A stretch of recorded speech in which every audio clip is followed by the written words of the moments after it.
J'ai choisi aujourd'hui un livre qui a fait parler de lui, bien entendu. C'est le dernier volume de la trilogie de Pierre Lemaitre.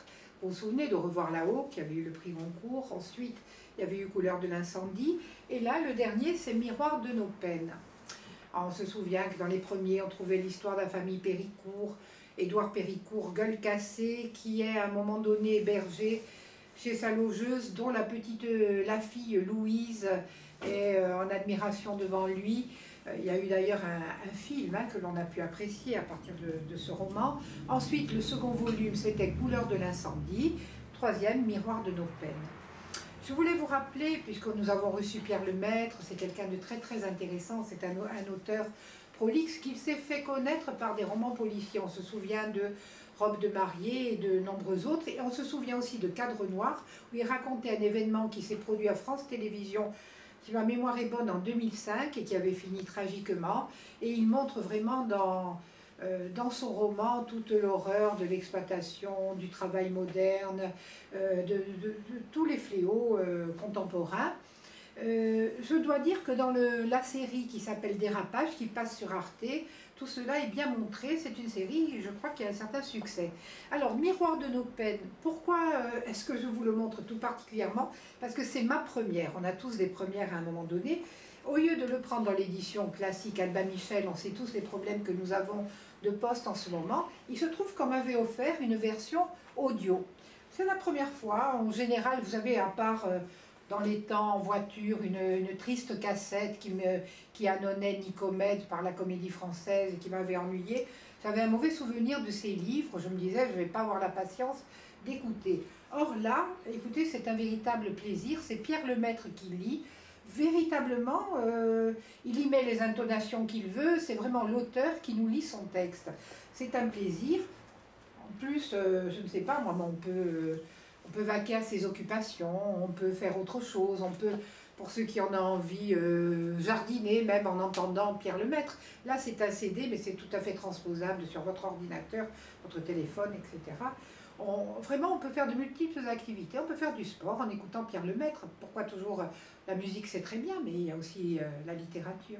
Voilà, un roman qui plaît beaucoup, le dernier donc de cette trilogie. On sait comme il est vraiment un bon feuilletoniste, on sait qu'il a l'art de créer des personnages, de leur donner une intensité.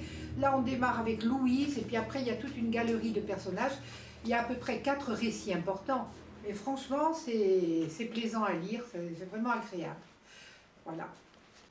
Alors, je vais vous parler aujourd'hui d'un petit livre qui m'a surprise. Il s'agit du livre de François Cheng qui s'intitule De l'âme.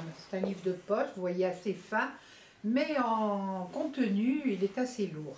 En fait, il s'agit d'une correspondance. François Cheng, vous le savez, c'est cet académicien qui nous vient de Chine, qui a écrit de nombreux essais, de nombreuses méditations, notamment sur la beauté, sur l'art pictural chinois, sur la littérature, un passionné de poésie qui a produit énormément d'œuvres toutes très spirituelles. C'est l'homme des méditations et des essais. Eh bien, là-dedans, il s'interroge à la façon, vous voyez, des penseurs antiques sur ce qu'est l'âme. Mais comment le fait-il? Par un biais qui est beaucoup plus plaisant que ce à quoi on aurait pu s'attendre, par une correspondance. En fait, il y a 30 ans en arrière, il avait rencontré dans le métro, dit-il, une personne et ils avaient sympathisé. Il avait été étonné par la beauté de cette femme.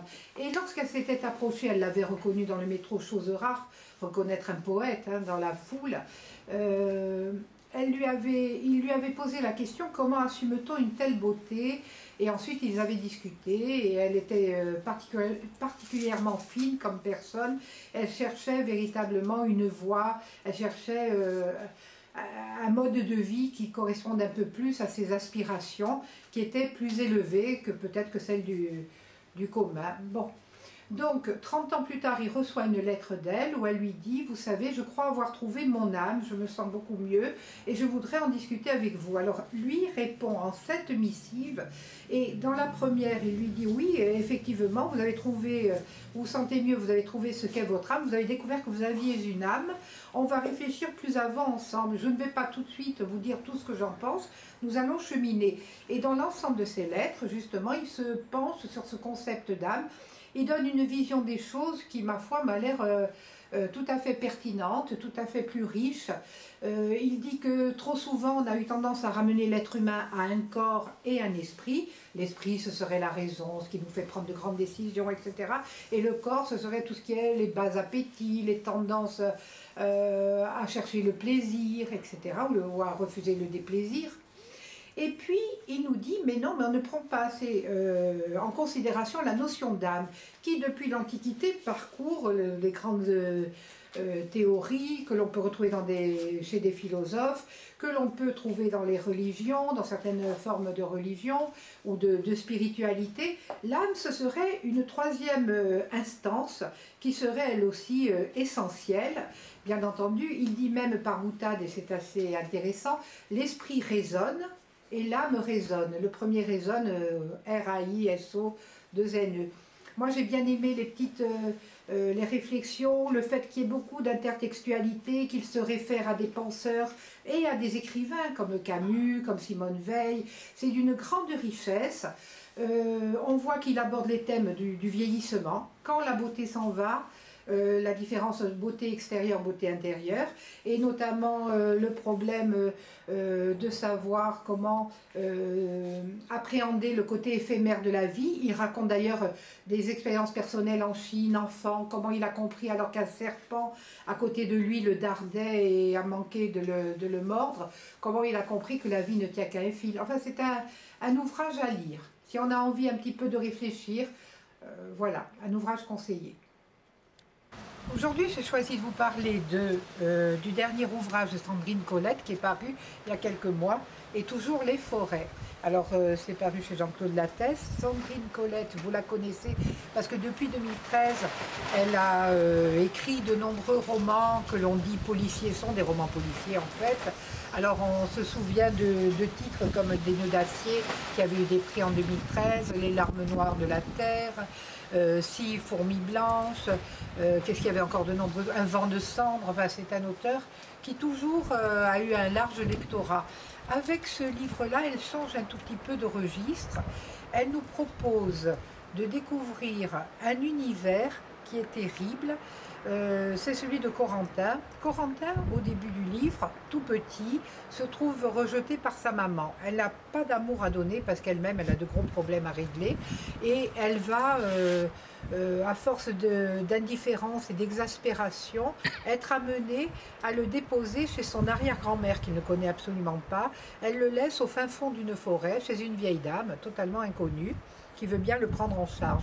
Et l'enfant, là, va découvrir ce que c'est que la stabilité, que la rigueur, que la simplicité. Et il va enfin devenir une personne avec l'amour de cette vieille dame. Et il va grandir, comme il est intelligent, il va être amené ensuite à quitter cette maison, ce havre de paix, et à aller dans la grande ville. On pense à Paris, où il fait des études, il est brillant, il a des amis, et petit à petit, il remise un peu dans un coin de sa tête cette personne, cette arrière-grand-mère. Et il se trouve qu'un beau jour, lors d'une fête, enfin à l'occasion d'une fête, il descend dans un tunnel, un souterrain, disons des catacombes, je ne sais pas comment vous le décrire, c'est très bien raconté par Sandrine Colette, pour faire la fête avec des filles, de la musique, des garçons. Ils sont là toute une bande de jeunes, comme on les imagine dans les caves, les sous-sols parisiens d'une époque. Mais c'est raconté, c'est un peu atemporel, hein, c'est l'époque contemporaine, mais on n'en sait pas plus. Et lorsqu'ils veulent ressortir, ils se rendent compte que tout a changé. Il y a eu une catastrophe qui a fait qu'il n'y a plus de soleil, il n'y a plus rien qui pousse, la terre est d'une stérilité terrible, l'humanité a été décimée, il n'y a plus d'être... Enfin, ils sont là, ils sont... épouvanté, il découvre un monde qui n'est plus à l'échelle humaine et qui ne nourrit plus l'être humain, qui ne lui permet plus de vivre. Et lui n'a qu'une obsession à ce moment-là, c'est de retrouver cette arrière-grand-mère, retrouver c'est le lieu où il a été, où il est devenu un être humain, où il a été heureux, et donc il part à travers les forêts, et son but c'est d'aller retrouver donc cette maison.